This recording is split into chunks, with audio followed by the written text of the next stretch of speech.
Bismillahirrahmanirrahim. Assalamualaikum warahmatullahi wabarakatuh. Assalamualaikum warahmatullahi wabarakatuh. Kita malam ni kita bersiaran langsung untuk Table Talk Tebrau. Siri yang keberapa dah lupa? Siri 8 je? 8 je. Tak, biasanya orang buat program lupa. Tak boleh lupa ni. Guna kawan untuk ingatkan. Siri yang ke-8, Sembang Santai bersama KP Tebrau. Hari ini kita bersiaran langsung di Cermai, Jalan Cermai, Kota Masai. Kalau kita perasan kat belakang kita ni adalah tempat di mana para peniaga lokal, penduduk di kawasan Cermai sendiri, selepas PKP yang baru-baru ni, selepas diumumkan sahaja kedai makan boleh beroperasi, mereka mengambil inisiatif mengumpulkan peniaga-peniaga sekitar yang ada di sini, kumpulkan di Jalan Mati. Ni Jalan Mati ni, belakang ni adalah Sungai Kim Kim. Ni kita bersama dengan malam ni KP Tebrau, of course lah. Kita bersembang santai KP. Dan juga ni apa ni? Chicken chop cheese. Chicken chop cheese. Okey. Chicken chop cheese. Ya, okey. Chicken chop cheese. Okey, kita berehat sebentar. Tapi tak tengok ya. Geram. Okey, tak apa. Jangan baru start dah nak makan ni, bahaya ni. Aduh, okey. Boleh hantar pula. Hari ni kita kat mana ni? Kita dekat di street food Persiaran Cermai, Kota Masai. Dan ini adalah saudara Nasiruddin ataupun lebih dipanggil sebagai Din Rainbow Cermai nama dia. Lama. Ni kira Abang Long Rainbow. Abang Long Rainbow Cermai. Ini kalau langgar kemek babe. Ketua Pemuda Cawangan Cermai. Jalan Cermai. Baik. So topik kita pada malam ni adalah apa cerita PRU 15. Dia tak lain tak bukan, dia dah macam rasa-rasa lah kan. Macam nak dekat je. Tak apa, kita akan kupas dengan lebih lanjut. Sebelum tu kita nak minta semua untuk share dahulu, sharekan video ini, sharekan live ini supaya ramai lagi boleh tengok kepada grup-grup di sekitar Tebrau yang ada, supaya lebih ramai orang-orang Tebrau tahu bahawa ada wujudnya satu tempat makan, tempat happening yang agak happening. Kalau nak tahu, tempat ni baru berusia 1 bulan. Ya. Baru 1 bulan. Selepas PKP itu, kerajaan benarkan untuk berniaga. Dan atas inisiatif penduduk sini, kita buka peniaga-peniaga. Yang ni peniaga-peniaga tempatan ni yang memang yang duduk di Cermai ni. Yang kebanyakannya yang dibuang kerja. Macam kilang tutup. Okey. Kan? Jadi saya pun juga nak ucap terima kasih kat Din kerana offer kita babe. Dia offer kita untuk buat kat sini. Jadi dia belanja. Saya kata kalau ikutkan kita nak bayar lah kita beli ni. Dia kata jangan. Dia nak bayar. Baik. Terima kasih Din. Allah banyakkan umur Din. Kita boleh roger lagi dalam grup, bagi semua KPC turun. Okey. Semua KPC yang tengok ni boleh turun. Din nak belanja. Hari ni Din nak bayar zakat. Okey. Terima kasihlah kepada rakan-rakan yang live hari ni. Yang siapa yang ada di live hari ni, yang sedang live? Okey, sekejap. Ada Pak Habib, Kak Nora Idayu. Abang Rafi ada. Abang Rafi tadi dia minta location. Jadi datang tak bang? Tak datang, rugi bang. Tengok di bang. Rafi biasa kalau dia minta location tu dia datang tu. Datang Okey Zik, malam ni kita nak cerita pasal apa? Kita nak cerita pasal apa cerita PRU 15. Dah dekat ke PRU? Dengar rasa-rasanya lah, macam dekat lah. Dekat anggaran hati. Dekat hati lah. Anggaran bila tu? Anggaran tu tak boleh katalah, panjang 7 kaki. Lemak. Dalam. Dia kalau orang cakap, kalau orang tanya saya bila PRU, jawapan saya senang je. Apa PM bubar parlimen PRU. Betul. Kan. Itu pun bubar parlimen 3 bulan lagi. Ada masa 3 bulan. Ada masa 3 bulan. Okey, ada apa?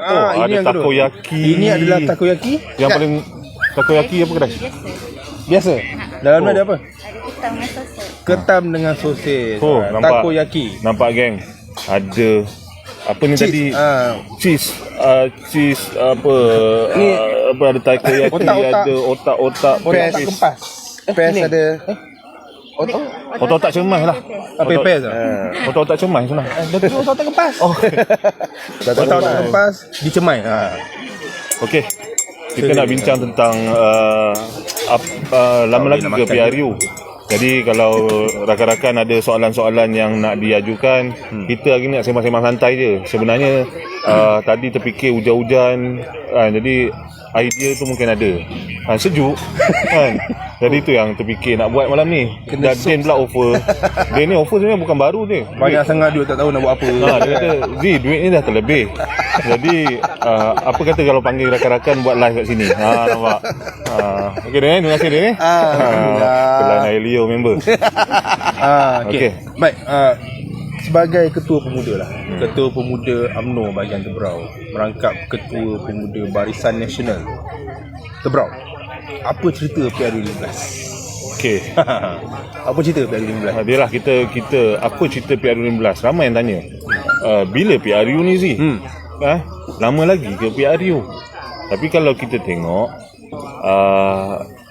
kenyataan yang diberikan oleh Perdana Menteri Muhyiddin Yassin, abah kita kan, dia kata selepas habis darurat dan kes COVID-19 ni menurun, maka PRU itu akan sampai dan mungkin akan diubah parlimen. Itu kenyataan rasmi lah, kenyataan rasmi. Tapi kalau kita tengok realitinya pada hari ini Zik, yalah, kita pun UMNO pun sebuah duduk dari dalam sebahagian daripada kerajaan. Kita duduk daripada sebahagian daripada kerajaan dan kita tahu yang hari ini kerajaannya mempunyai majoriti yang sangat nipis. Sangat nipis dan bukan nipis di Asia tapi sangat nipis di dunia. Majoriti kerajaan yang sangat nipis di dunia. Jadi kat situ ia dah menunjukkan yang kerajaan hari ini ialah tidak berapa kukuh. Jadi bila kerajaan tidak berapa kukuh, banyak faktor-faktor yang perlu diadakan PRU segera. Bukan kerana apa? Kerana kita perlu pulangkan mandat rakyat ni supaya memilih kepimpinan yang mereka mahukan. Kita tak nak berpolitik sangat di dalam PKP ni, tetapi kita kena ingat juga politik ni merupakan mempunyai peranan yang besar dalam menentukan apa jua keputusan di negara kita. Betul je Jadi sebab tu orang cakap kalau salah pilih pemimpin, nascayanya negara ni akan kucak-kacir. Jadi oleh kerana kerajaan hari ini mempunyai majoriti yang sangat nipis, saya cakap ni bukan kita ni sebagai pembangkang, tak.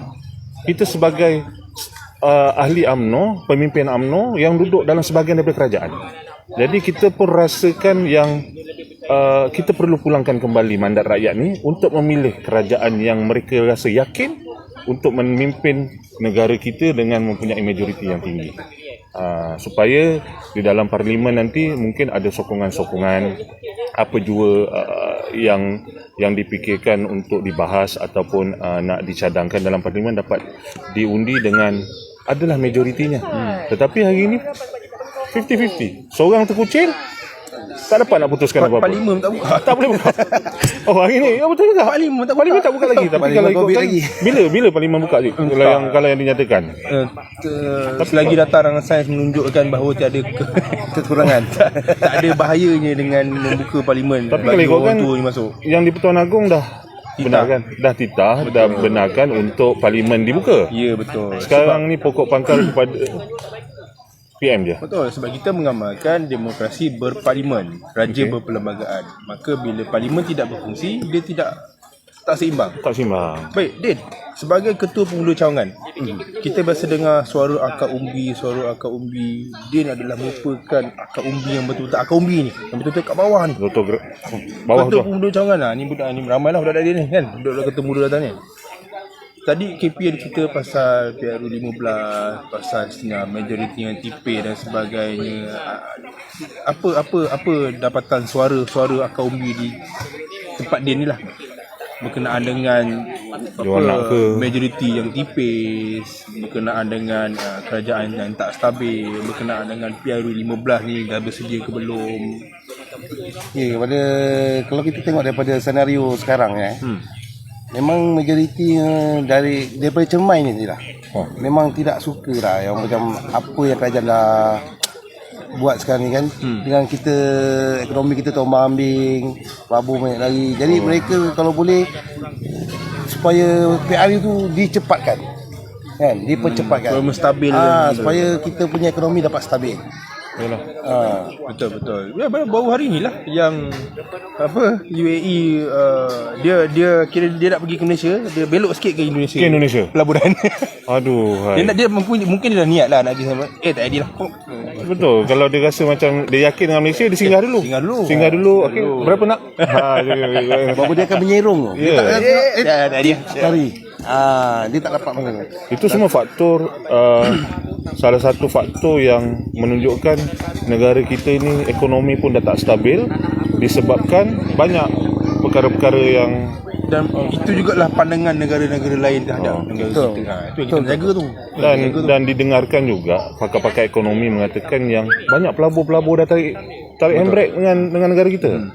The whole dulu, The whole. Lepas tu ada yang keluar, ada yang stop terus. Betul tak? Kan? Berapa kalau kita tengok daripada kilang-kilang di Pasir Gudang ni pun banyak yang dah tutup. Macam ni lah. Contohnya ni lah. Kes ni Contohnya kan. kes ni peniaga kilang tutup, macam kilang Honda tutup. Jadi pekerja-pekerjanya terpaksa mencari Kilang pencarian. Kalau kilang yang betul-betul kukuh tutup, Betul. ini kan pula yang orang cakap Yang baru nak hidup. peniaga-peniaga yang baru nak hidup.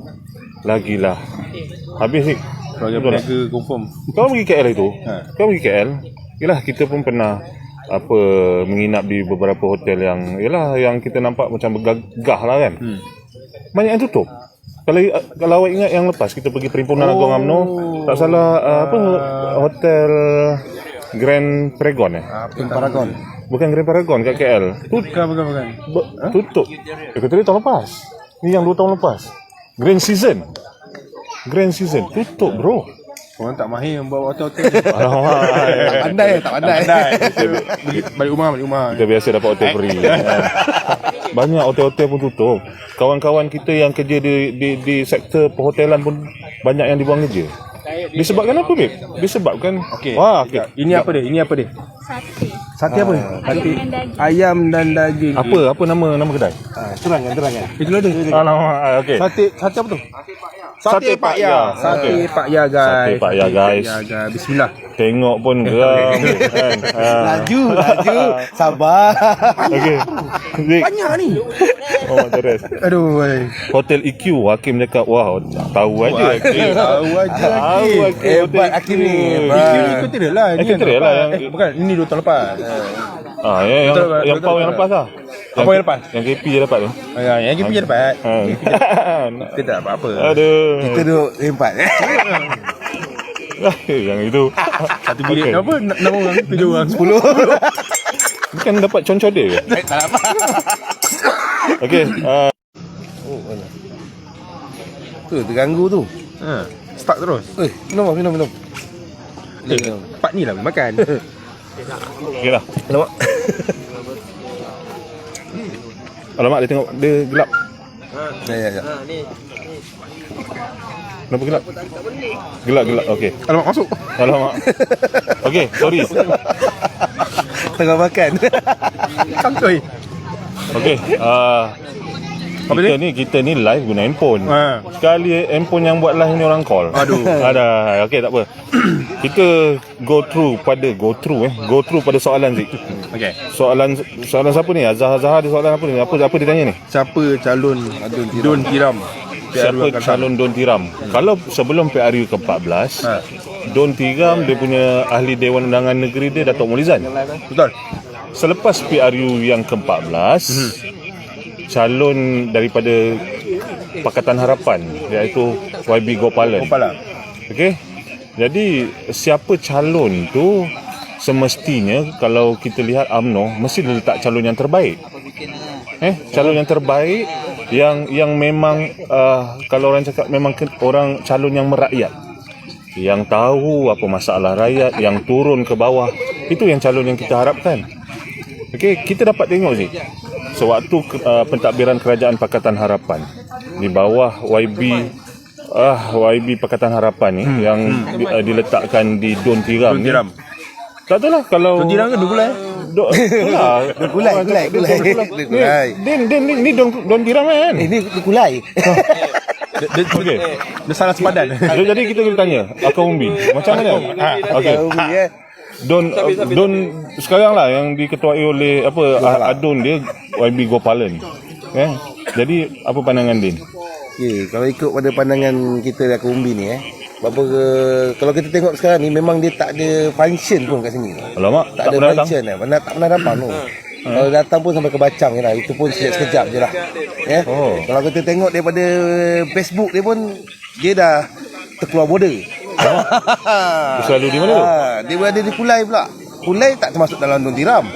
Yalah. Sebab dia adalah ahli PKR di cabang di Kulai. Di Kulai. Patutlah dia. Pada kalau kita tengok mungkin dia ni pakai tangkap muat je. Last minute. Ada cerita sebenarnya. Last minute dia masuk, tiba-tiba dia menang. Kepada yang tahu cerita di PRU 14, tahulah. Jadi siapa yang kalau ikut soalan ni siapa calon wakil rakyat akan datang? Kalau ikut saya punya percakapan Ozi lah. Ada tak? Dia gini. Itu jawapan straightforward. Kan? Jadi kalau tanya saya siapa okey, kalau saya tanya, kalau jawapan saya calon yang bagaimana nak diletakkan di Don Tiram. Okey. Calon UMNO yang bagaimana? Kita mesti melihat calon-calon itu mesti yang macam saya cakap tadi lah, yang mempunyai jiwa merakyat. Jiwa merakyat. Kita dah sebenarnya penduduk di Don Tiram ni dah sengsara sebenarnya. Sengsara dengan Adun yang lenyap, yang tak pernah tidur mungkin kan. Jadi kita dah tak boleh nak membiarkan macam tu. Jadi bukan nasihat lah, ingatan saya, kita jangan jatuh dalam lubang yang sama untuk kali kedua. Betul. Seandainya PRU yang ke-15 ni dijalankan, kita perlu memilih calon yang benar-benar nak membantu rakyat. Betul. Sebab apa? Yalah, kita tak salahkan pengundi lah Din untuk PRU yang ke-14 yang lepas. Mungkin diorang terdendang dengan dakyah-dakyah, terpesona dengan janji-janji Pakatan Harapan. Jadi akhirnya mereka memilih Pakatan Harapan untuk mentadbir Don Tiram ni, dan calonnya sangat-sangat tidak turun padang, tak efektif langsung. Dan UMNO ni pendapat saya selaku ketua pemuda, UMNO perlu meletakkan calon yang ada jiwa dan bukan yang betul-betul nak berjuang, bukan sekadar hantar nama, bukan sekadar dicalonkan, menang tak menang itu nombor 2. Itu kita tak nak. Itu kita tak nak. Kita nak betul-betul calon yang betul-betul nak berjuang, nak memastikan hak-hak rakyat dapat dibela. Kita pun harap lah, dapat calon yang akan datang ni boleh membantu rakyat lah. Jangan calon yang tangkap muat, yang tak pandai buat kerja. Tak boleh bekerja. Tak pandai bekerja. Dan satu lagi lah, kita minta ni pun suara kaum Umbi juga lah. Kalau boleh pilih Adun ni yang kalau dah menang, kalau kita daripada UMNO lah menang, jangan tak turun. Dia bila dia diperlukan baru turun. Kan? Ini biasa kita nampak. Betul. Apabila seorang-seorang Adun tu menang, sebelum pilihan raya dia akan datang. Terlalu kerap. Kejap-kejap datang ketua sana, jumpa sini. Tapi apabila dia dah menang, bila dia dah menang, tak susah nak bawa mata hidung dia. Itu kita nak boleh elakkan. Dengar tu. Kita nak elakkan. Kalau boleh, kalau dapat pilih calon yang berwibawa, yang boleh bersama dengan kaum Umbi, tak terlalu kata orang tu bahasa kasar sikit lah, menjilat sangat lah. Itu bahasa kasar dia kan. Bukan bahasa dia remaja. Menjilat-jilat sangat lah kan. Yalah, betul. Jangan. Soalan untuk awak ni. Alamak, ada soalan lagi? Assalamualaikum tuan. Soalan saya, apa pandangan pemuda Tebrang berkenaan titah tuanku yang ada dan Parlimen tidak perlu campur tangan dalam pentadbiran negeri Johor sebagai ahli majlis? Ini sebenarnya isu ni saya nampak, kawan nampak rentetan daripada masalah daripada pelantikan ketua kampung. Yang mana ada wakil rakyat, ada sekelompok wakil rakyat yang tidak berpuas hati tentang pelantikan, kota pelantikan ketua kampung yang lepas. Jadi kita sambut baik titah yang amat mulia Sultan Johor. Okey, tuanku pun nampak berkenaan perkara ni di orang cakap semenjak domenjak ni berkenaan tentang wakil rakyat yang selalu mengganggu pentadbiran pejabat daerah. Jadi bagi saya memang betul lah, kita kena tahu sempadan kita punya kuasa tu. Apa yang perlu wakil rakyat buat, adun ataupun parlimen. Dan kita tidak boleh menafikan tentang orang cakap kuasa pejabat daerah. So benda ni perlu seiring. Kita tidak boleh menafikan, orang cakap kita menafikan keputusan pejabat daerah, kita menafikan keputusan pegawai-pegawai kerajaan Johor. Tak boleh. Kita kena bergerak seiring. Jadi betul lah kalau kita tengok titah tuanku ni supaya wakil rakyat di negeri Johor perlu beringat sampai mana kuasa mereka, kat mana kuasa mereka, dan di mana kuasa sultan tu yang perlu kita angkat. Sebab ialah saya lihat masa tu dia kes pelantikan ketua kampung hari tu, yang mana yang macam saya cakap tadi, ada sekelompok pemimpin politik yang tidak berpuas hati dengan keputusan pelantikan ketua kampung. Ni kita faham apa yang dimaksudkan oleh Abang Rafi ni. Abang Rafi ni memang jangan cakap benda ni masalah tertutup, tak, semua satu Johor dah tahu. Dan telah diliputi oleh orang cakap surat khabar, berita berkenaan tentang masalah ni. Dah masuk paper. Jadi untuk pelantikan ketua kampung, untuk makluman Haziq lah, saya ni kilang saya, orang cakap kalau kereta tu ada kilangnya. Asal kereta tu di mana? Kalau asal Fauzi hari ni jadi ketua pemuda, asalnya di pentadbiran kampung. Jadi kita tahu peranan ketua kampung tu sebenarnya sangat besar. Jadi untuk melantik ketua kampung tidak boleh tangkap muat. Betul. Tidak boleh tangkap muat. Sebab ketua kampung ni walaupun kita tengok allowance ataupun gajinya tidak sebesar mana, tetapi peranan dia sangat besar. Betul. Sampai besar. satu masa penjawat awam pun kadang-kadang, saya dulu bukan penjawat awam, pukul 5 balik. Pukul 5 balik rumah, dah boleh layan anak.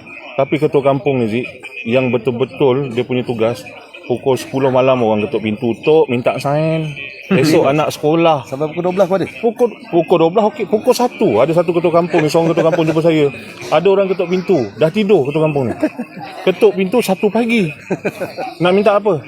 Nak minta sign cakap akuan pendapatan sebab nak hantar ke sekolah.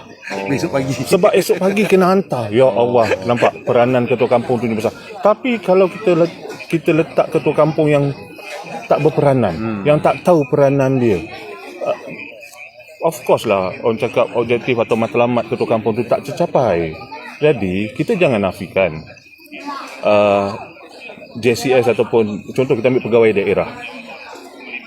Untuk jadi ketua kampung dia perlu ada interview.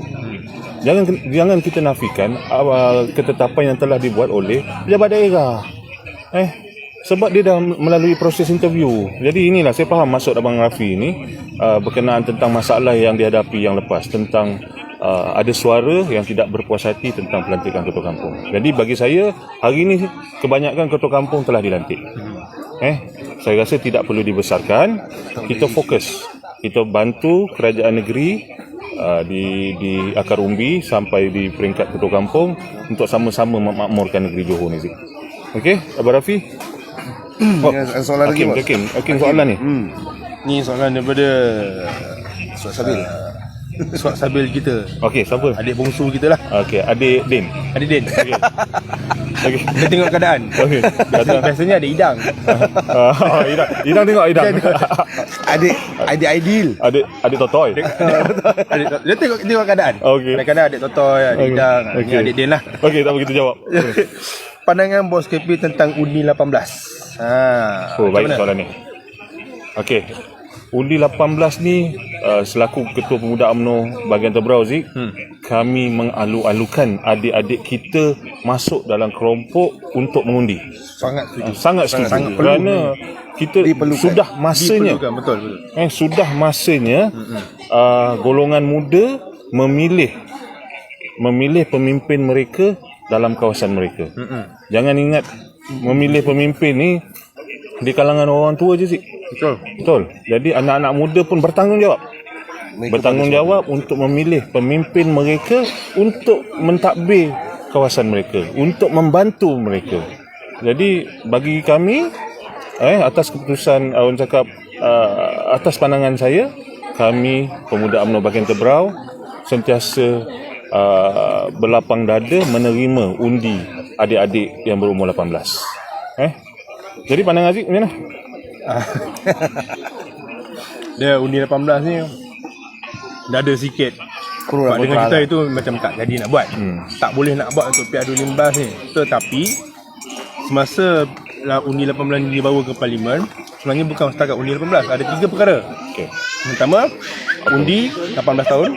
Yang kedua, pendaftaran secara automatik. Maknanya lepas ni dah tak perlu pendaftaran pemilih, masuk umur 18 tahun terus automatik dia luluskan. Yang ketiga, umur 18 tahun boleh bertanding jadi calon. Itu pun diluluskan. Diluluskan tak? Tiga-tiga ni diluluskan. Tapi sekarang ni masalahnya, kalau tahu PRU15 ni 18 tahun tak boleh undi, tapi boleh jadi calon. Alamak. Macam mana? Dah tak fair tak fair. Tiga-tiga dah lulus tak? Tapi PRU15 undi 18 tak boleh buat, tapi calon boleh. Itu yang bertikaikan. Itu orang bertikaikan. Tapi bagaimanapun kita nak tahan, ia dah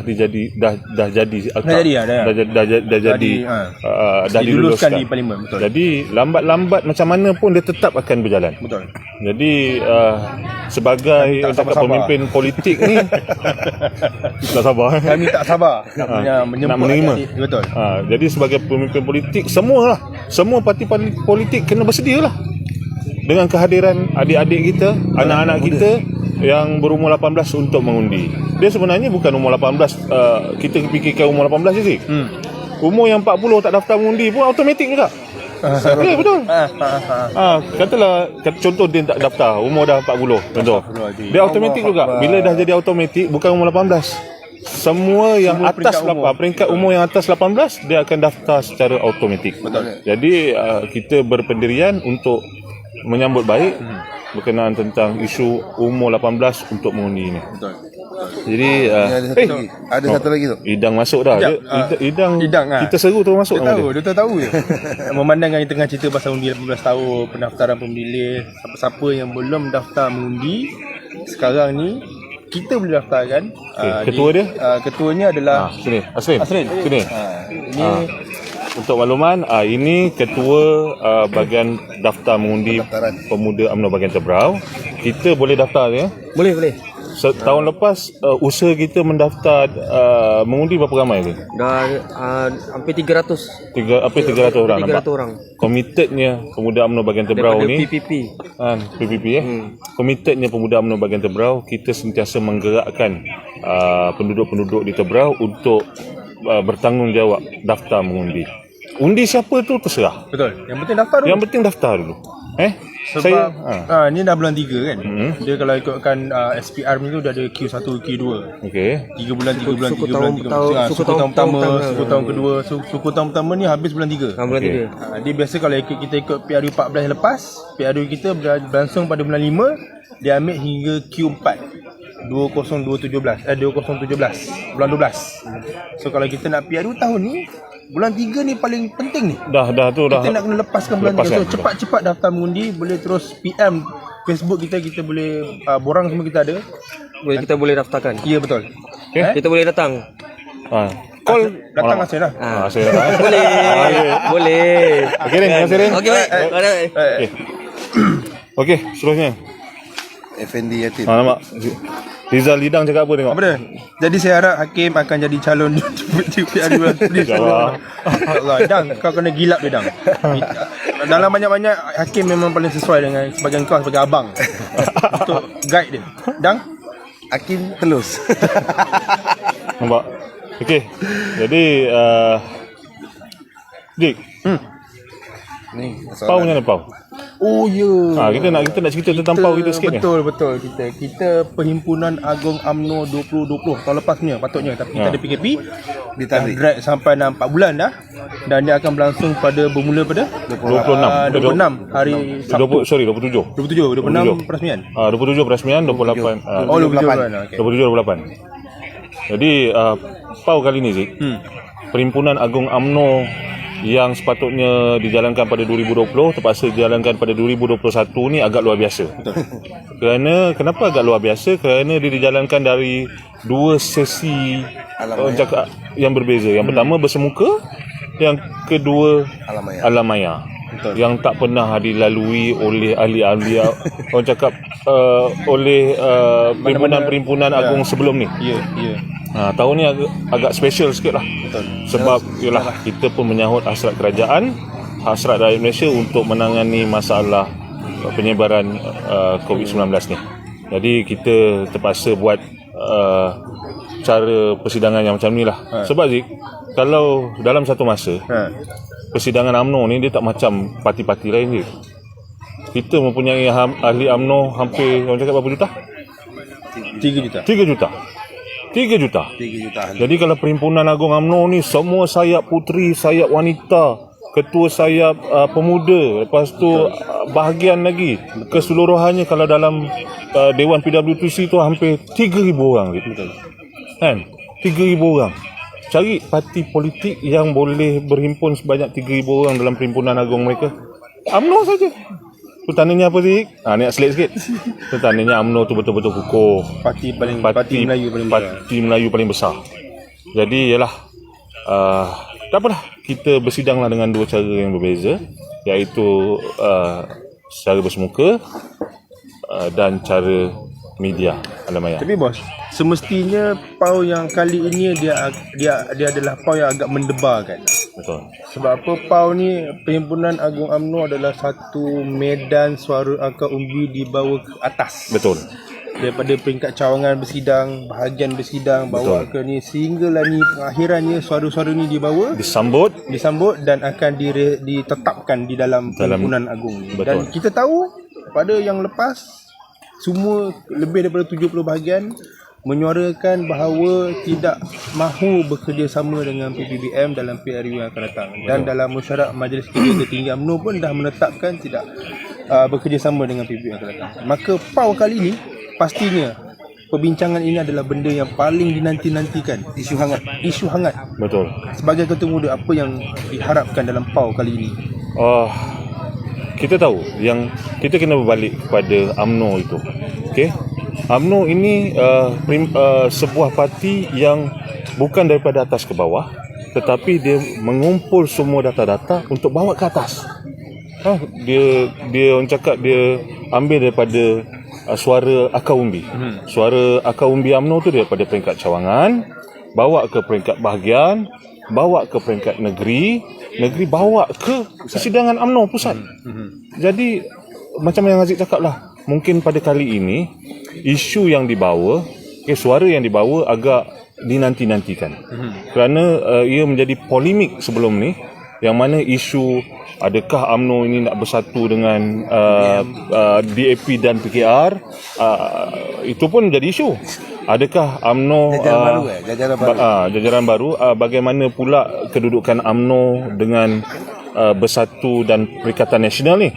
Jadi mungkin pada Perhimpunan Agong kali ini Zik, dia akan membincangkan secara detail dan akan dibahas secara detail berkenaan perkara ini. Saya yakin dan percaya yang Presiden dan MKT telah dapat kena terima apa yang disuarakan daripada pihak akar umbi.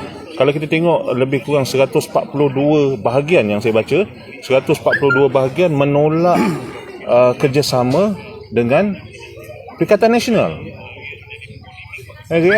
Sewaktu persidangan UMNO bahagian di seluruh Malaysia. Jadi adakah ia diangkat waktu persidangan UMNO kali ini? Betul.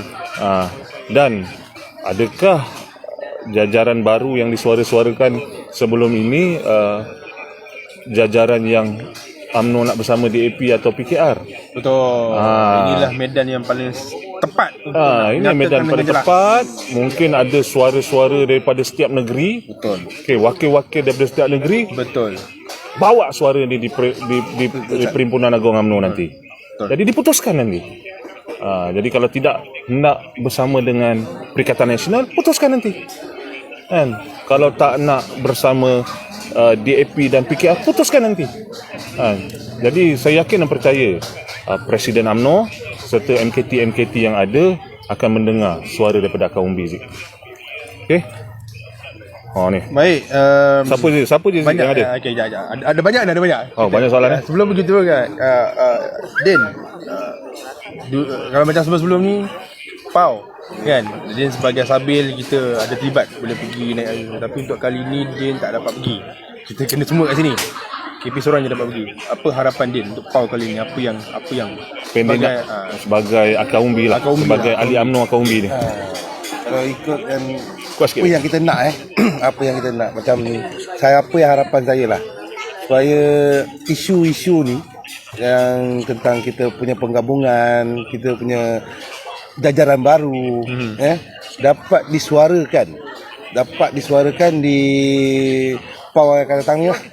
Jajaran baru macam mana Din? Dia nak bersama dengan DAP dengan PKR ke? Tak nak? Kalau boleh, kalau kita ikut daripada sini, kita memang UMNO. Kalau boleh tak mau Barisan DAP, Nasional lah. Barisan Nasional, tak mau DAP, tak mau PKR. Itu harapan saya. Kalau ikut pada kaum umbi pun memang itulah harapannya. Kan? Tak nak bersama PKR, DAP. Kalau bersama dengan PN macam mana pula? Kita PN pun macam tak nak, kita menolak. Okey. Kita menolak. Berapa itu harapan saya, memang kita pun menolak untuk bergabung dengan PBBM. Zik, saya. saja nak soalan bonus ni untuk awak. soalan bonus. Selaku ketua penerangan. Kita kena tanya asyik kita. Asyik kita je kena tembak kan. Kita tembak balik. Okey. Kita dah setahun. Okey. Kita bersama, kita duduk dalam sebahagian daripada kerajaan hari ini di bawah cakap parti gabungan di antara Perikatan Nasional, Barisan Nasional, mungkin ada parti apa lagi? Warisan ni bukan. Sebelum ni ada gerakan. Ada gerak okey. Kenapa semenjak akhir-akhir ini UMNO macam tak nak menyatakan yang kita akan berada di dalam kerajaan ini sehingga PR15 je. Padahal hari itu kita dah tubuhkan sebuah kerajaan, tapi UMNO terpaksa buat keputusan untuk menyatakan kita berada dalam kerajaan collection, orang cakap kerajaan yang bersatu ni sampai PR15 ni. Kenapa tak sampai akan datang? Kenapa UMNO buat keputusan macam tu? Baik, bertahan kalau kita semasa menghadapi Omar. Betul ni? Terkenala. Okay, sorry, terkenala sikit. Apa? Kita minta pilihan pertama kita semasa yang di Pertuan Agong memanggil semua ahli Parlimen Barisan Nasional menghadap. Okey. Kita meminta untuk kita tidak memilih mana-mana dan kita minta supaya pilihan raya diadakan supaya mandat itu boleh dipulangkan kepada rakyat. Itu adalah pilihan pertama kita. Okey. Itulah pendirian kita, itulah prinsip kita.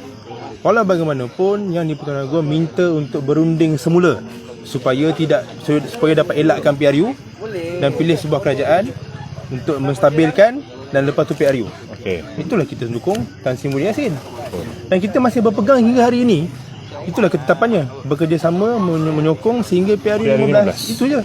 Tak ada soal kita tak nak bekerjasama, kita tolak PPBA, kita tolak penyatuan Melayu. Tidak. Kita berpegang pada prinsip kita. Itulah pertama kita. Sebab apa? Bagi kita, siapa-siapa yang berada di dalam parlimen itu adalah hasil daripada undian rakyat. Biarlah rakyat menentukan semula dengan cara yang bermaruah. Itu pendapat saya lah. Okey. Mungkin saya boleh tambah lagi. Yang prinsip UMNO ni sebuah parti yang berprinsip tu betul. Kita juga sebuah parti Melayu yang tahu etika, yang tahu adat, yang tahu orang cakap yang berbudi, orang cakap je. Untuk kita bergabung ni, Cik, ni bagi pendapat saya dan juga sama dengan beberapa rakan-rakan yang lain. Untuk kita mendirikan sebuah gabungan tu mesti memerlukan yang pertama kepercayaan.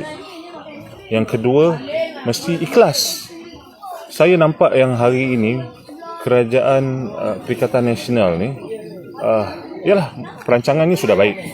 Tapi apabila berada di tengah-tengah tu mula dah ada yang sifat yang kurang ikhlas kat situ. Mungkin orang akan tomah apabila saya cakap macam ni. Tapi ianya realiti.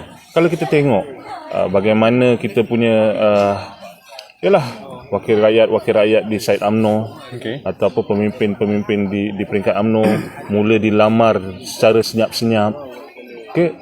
Ada situasi yang masa tu kalau Haziq ingat kalau dia ingat yang mana MIC Zik, ingat tak? MIC dengan secara senyap-senyap telah orang cakap bahasa kasarnya dicolik.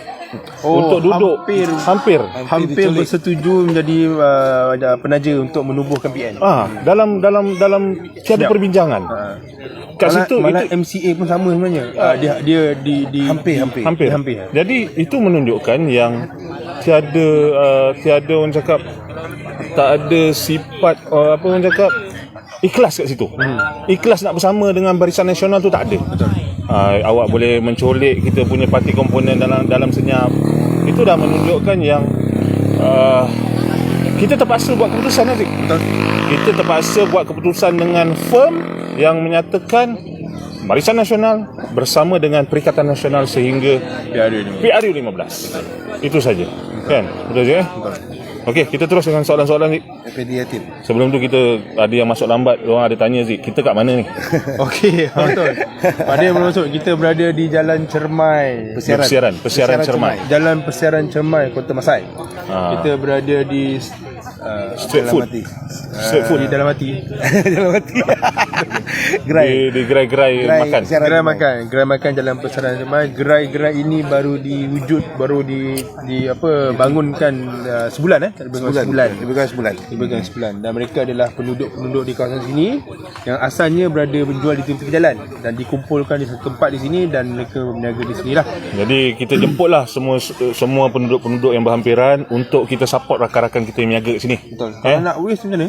Kalau nak waste ke apa? Persiaran Cermai. Persiaran Cermai. Di penghujung Jalan Persiaran Cermai. Kalau naik Kota Senang Cermai 10 lah. Cermai 10. Jalan Cermai 10. Kita ada ni contohnya yang ada ni. Chicken chop cheese. Sate Pak Ya. Ada sate Pak Ya. Ada takoyaki. Aku dah bedah dulu. Aduh, Dia dah bedah dulu bos. pakailah. Kalau tak live, aku ajak Taufik makan. Okey, hari ni kita juga dihadiri dengan rakan-rakan pemuda kita, Zik. Ramai hari ni. Ramai. Abang Rafi ramai. Abang Rafi ada? Abang Rafi, entah Alah. Betul. Dia tengok sambil naik tu. Okey, kita terus pada soalan Zik. Banyak soalan ni. Okey, Imran. Effendi Yatim. Awak pilih. Effendi Yatim bos. Effendi Mak Yatim. Effendi mana? Okey, Effendi Mak Yatim. Adakah pemuda Tebrau ada cadangan untuk membuat simulasi pilihan raya bagi memberi pengalaman kepada barisan kepimpinan baru pemuda menghadapi PRU yang akan datang? Ya. Baik ni bos. Terima kasih abang siapa? Effendi. Abang Effendi. Ni abang Effendi duduk sini Dia duduk di Cermai juga. Okey, penduduk Cermai. Ya. Terima kasih abang Effendi. Sebenarnya untuk makluman yang kita di peringkat pemuda Zik, memang simulasi berkenaan tentang PRU ni memang tugas kita. Yang itu yang mana Pacabar orang cakap Pacar. Jadi kita dah jalankan. Untuk makluman, kita dah buat simulasi Pacar ni tahun lepas. Betul. Tahun lepas itu siri pertama. Dan akan ada siri-siri seterusnya.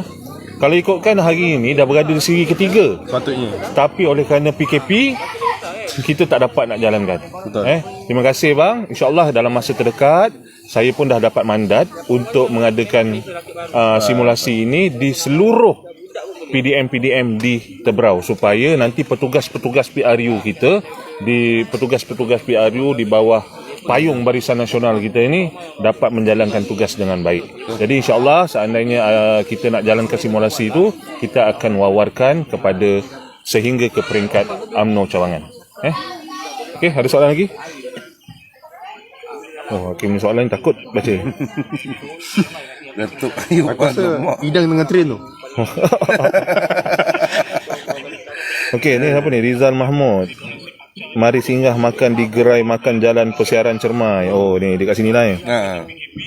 Wah, ni Abang Muhalim. Abang Muhalim ni nak soal. Dia tengah fikir Soalan apa? soalan apa yang killer. Yang tajam ni. Bahaya ni. Bagi bang, bagi. Okey. KP jawab. JP jawab, saya takut. Okey, Zik. Kalau awak di peringkat penerangan. Okey. Di peringkat penerangan, apa yang awak rasakan? Apa yang awak ni, kita tanya di peringkat pegawai pemuda ni. Apa yang awak harapkan pada PAU yang akan berlangsung pada 27-28? Tadi awak dah tanya di peringkat akaun umbi. Saya percaya Presiden sendiri dia ada cara tersendiri untuk nak mengemudi UMNO. Saya percaya Presiden sebelum ni banyak dilontarkan tentang surat menyokong Anwar. Apa kerjasama, ada perbincangan yang Anwar cakap ada mengesahkan apa tu semua tu. Dan Presiden mungkin dia tidak mengambil langkah untuk menjelaskan, terus memberi respon, dan mungkin PAU inilah adalah tempat yang paling sangat-sangat sesuai dan perlu untuk nak memberikan kata putus segala tomahan yang dilemparkan, yang membuatkan kita sesama sendiri mempersoalkan, bukan bergaduh, mempersoalkan. Betul. Mungkin kita ada yang mengikut tarian yang didendangkan lagu di sebelah sana dan sebagainya.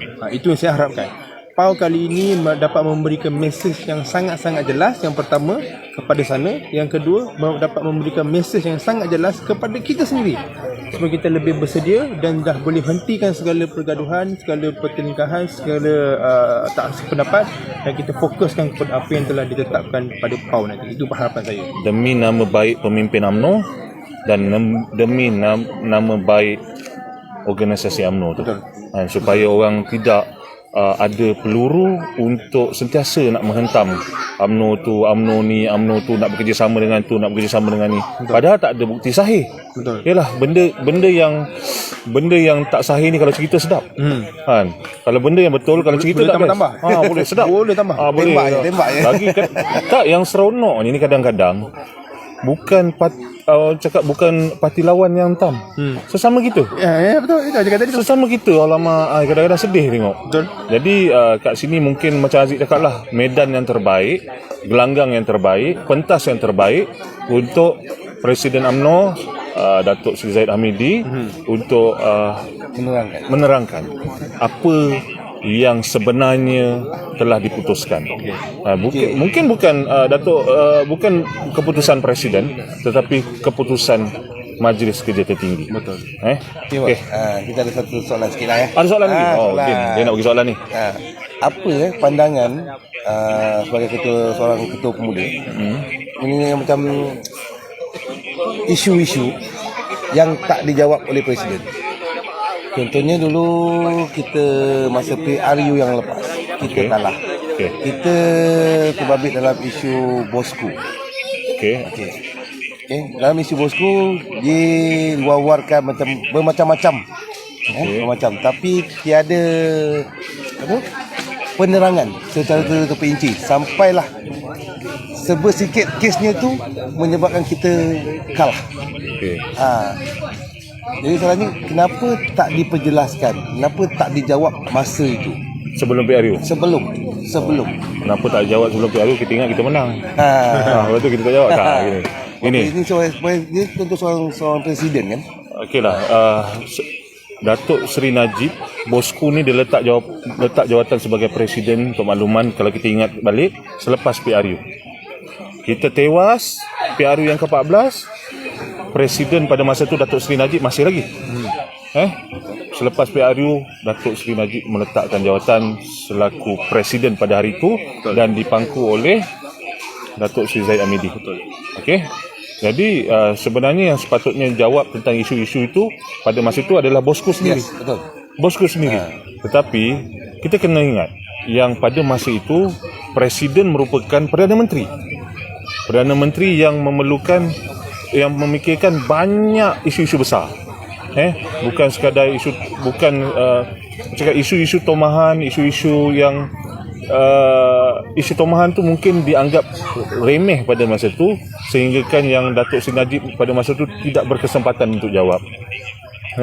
Jadi mungkin atas faktor tidak berkesempatan untuk jawab isu-isu tu yang membuatkan kita tidak dapat menangkis tomahan-tomahan daripada Pakatan Harapan pada masa itu.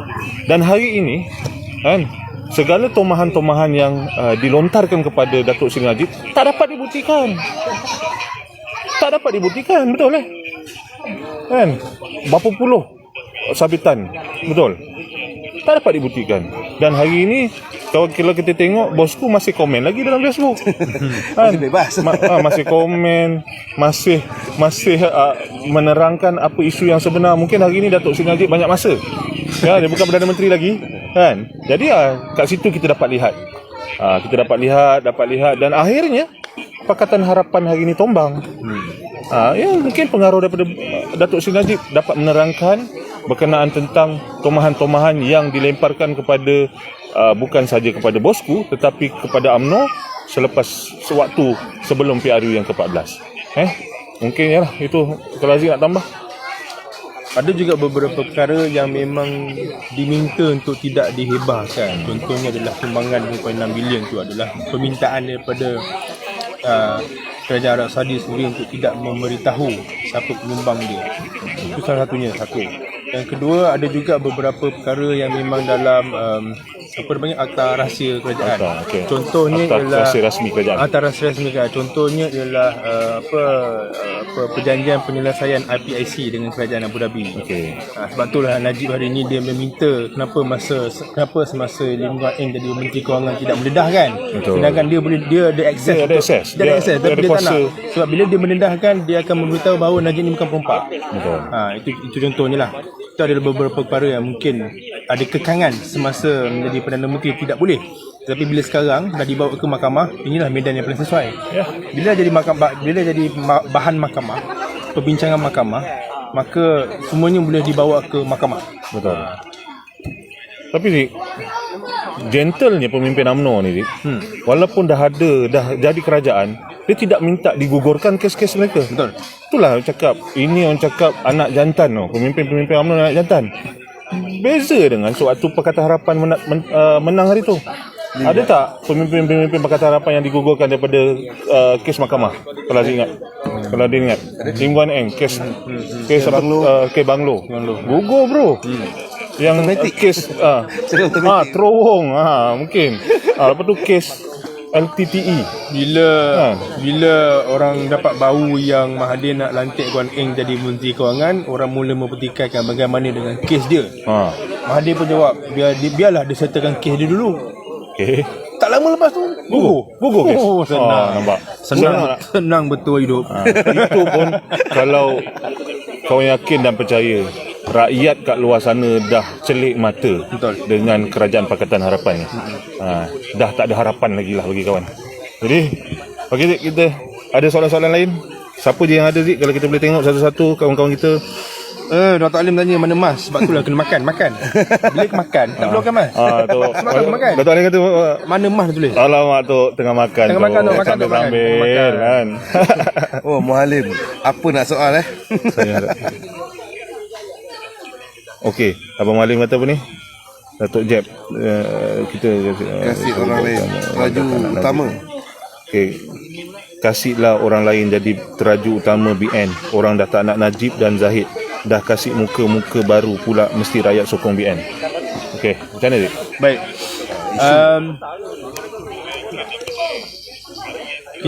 Kita tidak boleh menafikan pendapat ini. Sebab apa? Muka-muka ini juga adalah salah satu mangsa yang membuatkan seluruh institusi BN jatuh. Mangsa saya guna perkataan mangsa. Maknanya saya tidak mengata mereka memang betul-betul buat salah. Mangsa. Bila dia jadi mangsa, persepsi tu akan, kita tidak boleh jangan serta-merta membuang persepsi tu ataupun membuang rasa kecewa rakyat bahawa inilah penyebab dan sebagainya. Kita tidak boleh menafikan benda. So apa yang kita boleh buat dari peringkat pemuda ialah kita menjadi yang terbaik dalam organisasi, dalam UMNO, supaya bukan nak kata kita kena bawa orang muda, tapi orang muda tak berkualiti. Betul. So biarlah kita mainkan peranan kita sebagai muda, kita buat sehabis baik. Biarlah orang di peringkat atasan yang dapat melihat benda ni dan bawa. Itu yang kita mengikut saluran yang betul lah. Betul. Itu pendapat saya lah. Dan saya yakin dan percaya juga hari ini pemimpin UMNO di peringkat sampai daripada peringkat MKT sampai ke peringkat presiden yang tertinggi tidak pernah putus memberi peluang kepada anak muda. Betul. Saya yakin kita dapat lihat contoh Ketua Penerangan Pemuda Malaysia ini siapa dia? Oh, Syarif Hamdan. Syarif Hamdan. Daripada pemuda. Dan merupakan naib Ketua Pemuda UMNO Malaysia. Betul. Nampak kat situ yang UMNO pada hari ini sebenarnya dah ada sedikit rebranding yang memberi peluang kepada anak-anak muda untuk memegang jawatan-jawatan tertinggi dalam UMNO, dan bukan saja UMNO tetapi menjadi calon. Betul. Menjadi calon dalam beberapa PRK dan PRU Sabah yang PRN Sabah yang lepas. Betul. Kalau kita tengok PRK yang telah berjalan yang meletakkan calon anak muda, tak salah saya dekat Slim, tak salah. Slim pun calon anak muda. Betul. Bagi banyaklah. Jadi kita setuju juga kenyataan daripada Datuk Jeb ni untuk meletakkan menukar Muka baru. tetapi kita tidak nafikan yang orang-orang lama ni juga diperlukan. Betul. Kerana mungkin kita ni ada tenaga dan agresif orang muda, tetapi pengalaman tak ada. Kita perlukan tempoh transisi tu. Ya. Transisi mungkin dia mungkin selepas kalahnya di PRU 14, itulah permulaan transisi. Kita tak boleh buat secara mengejut. Ini yang kita harapkanlah. Betul. Dia merupakan satu proses juga. Betul. Proses ni tak boleh 360 darjah Tiba-tiba. Dia mesti proses. Ada jaga masa dia. Ada jaga masa dia. Okey. Abang Muhalim Zik ni dia cakap apa ni? Mana? Saya harapkan last bawah tadi. Ada usaha supaya pemuda diberi lebih banyak peluang menjadi adun dan ahli parlimen dalam Dia jawab tadi lah. ni rasanya Datuk Ashraf ada ni lah. KP boleh. Yalah, kita macam saya cakap tadi, kalau kita tengok di PRN Sabah pun banyak calon-calon muda yang diketengahkan. Betul. Dan juga kita juga di peringkat pemuda memang ada mohon supaya diberi muka kepada calon-calon muda yang tidak pernah berhenti-henti sewaktu UMNO kalah yang lepas sehingga ke hari ini. Kita tengok sayap pemuda, kita tak menafikan sayap wanita dan puteri, memang mereka juga buat kerja. Betul. Tetapi pemuda juga tidak pernah henti-henti dalam memastikan yang UMNO terus relevan. Betul. Jadi oleh yang demikian kita juga setuju dengan yang Abang Muhalim cakap supaya diketengahkan calon-calon muda untuk bukan saja mentadbir Malaysia ni, malah kita kena sinkronisekan dengan undi 18 tadi. Undi 18. Betul. Okey, seterusnya. Wah, kita dah bersiaran langsung berapa jam ni? 1 jam. 1 jam 5 minit je. Minum. Terima kasih Arin. Kita belum nak tamat lagi. Mungkin ada 10 minit atau 15 minit lagi ni. Betul. Tapi macam saya pun rasa bersyukur jugalah apabila BN kita kalah. Baru kita nampak siapa yang betul-betul totok, siapa yang betul-betul yang pejuang dalam UMNO ni. Dalam UMNO, dalam BN ni. Ada dua, satu betul-betul pejuang, satu betul-betul masuk pejuang. Masuk berjuang. Sebab apa kita nampak apabila BN kalah, dia orang tu melompat. 16 ahli parlimen kita 16 ahli parlimen yang melompat. Jadi kalau tak kalah lah ni BN ni, kita masih menyimpan lagi kita orang-orang masih yang menyimpan orang-orang bermuka-muka ni. Bermuka-muka yang berkroni-kroni kata orang tu berkroni-kroni. Sekarang ni bila BN kalah, jadi kita nampak sikap mereka ni. Contoh sekarang kita nampak yang terbaru yang dah diwar-warkan dalam paper. Zahid dan Kasim. Perlis. Perlis. Padahal saya memang suka cara dia dulu. Tapi bila terjadinya macam begini, hancur harapan. Berapa saya suka bila dalam parlimen tengok dia bercakap. Dia memang berjuang betul. Memang seorang pejuang. Pejuang. Tapi tak sangka di akhir-akhir ini Di akhirnya Zik, dia terpesong. betul. Macam Din cakap betul. Kalau pandangan Haziq saya pernah terbaca. Mungkin Haziq boleh ulas balik. Kenapa UMNO kena menang? Kenapa BN kena menang pada PRU yang ke-15 akan datang? Kenapa rakyat perlu memilih BN untuk menjadi pemimpin tampuk kepimpinan negara? Selepas yalah apa yang berlaku ni, pandangan Haziq. Mungkin 1 minit. Okay. Kita boleh tengok daripada pelbagai aspek. Kita ambil aspek yang realiti lah aspek yang paling real yang berlaku sekarang. Okay, kita tengok balik semua barisan kementerian, menteri yang ada. Okay. Senaraikan, tengok satu persatu apa yang mereka buat selama setahun ni. Senaraikan dan apa kaji balik apa yang mereka buat dalam kementerian masing-masing, dan anda akan nampak bahawa menteri-menteri dalam Barisan Nasional yang paling cemerlang buat kerja selama ini. Sebab apa? Kita memang dah terbukti. Bila cakap gini orang cakap kita cakap besar. Tapi realitinya begitu. itulah saya tadi. Itulah aspek paling real sekali. Paling real sekali awak tengok balik kementerian-kementerian, menteri-menteri yang ada dalam Malaysia sekarang ini, dalam kerajaan PN, yang paling cemerlang, yang betul-betul buat kerja, tahu buat kerja adalah daripada BN, Barisan Nasional. Itu yang kita nak bagi tahu bahawa ada yang cakap kalau gitu kenapa kalau tak sokong PPBM untuk menteri ni tak jawatan lah. Ada yang kata begitu kan. Saya cakap kenapa menteri ni tak jawatan? Dia kena faham kita menyokong PN ni adalah untuk nak menstabilkan keadaan, nak membantu supaya memperbaiki kes yang zaman ni betul. Sebab itulah kita perlukan kita punya orang-orang yang memang dah tahu buat kerja letak dalam situ. Betul. Kita bantu PN sebenarnya ni. Betul. Kita bantu demi rakyat. Demi rakyat. Kita ada melain pun. Kalau kita meletakkan menteri-menteri yang tak biasa dengan kerja, tak biasa dengan portfolio ni, maka kita akan jadi seperti zaman Pakatan Harapan. Betul lah. Betul. Yang memang makan sesudu sawit, banyak benda-benda besar yang dipikir, kasut budak sekolah yang dipikir. Itu menteri-menteri kerajaan Pakatan Harapan. Azmin ni apa dia buat ni? Tanya apa dia buat? Tak ada apa. Tak ada apa. Kan. Jadi kata orang, kenapa UMNO ni tak nak gabung dengan parti-parti Melayu ni? Pas bersatu apa dia? Kan kalau keluar daripada Perikatan Nasional, golongan Bumi Putra ni makin berpecah. Isu ni betul ke Zik? Macam saya pernah juga tengok Aziz bercakap tak salah dalam WhatsApp masa tu. Adakah seandainya kalau kita keluar daripada Perikatan Nasional kita tak jaga orang-orang Melayu, orang Islam ni? Kita tak menyokong perpaduan Melayu ni. Saya macam tertarik dengan jawapan Aziz masa tu. Mungkin Aziz boleh livekan benda ni. Ulas sikit. Okey, macam ni. Tidak bermaksud kita tak menyokong PPBM, kita tidak menyokong perpaduan Melayu. Kita menyokong perpaduan Melayu yang betul-betul berkualiti untuk nak menaikkan bangsa Melayu. Itu kita sokong. Sekarang ni, contohnya kita gini lah, kita pendekkan cerita. Bos awak ada syarikat, Megah Holding. Kalau pekerja 500,000 pekerja. Kaya betul. Kaya 500,000 banyak tu. Okey. Awak nak ambil pekerja ni.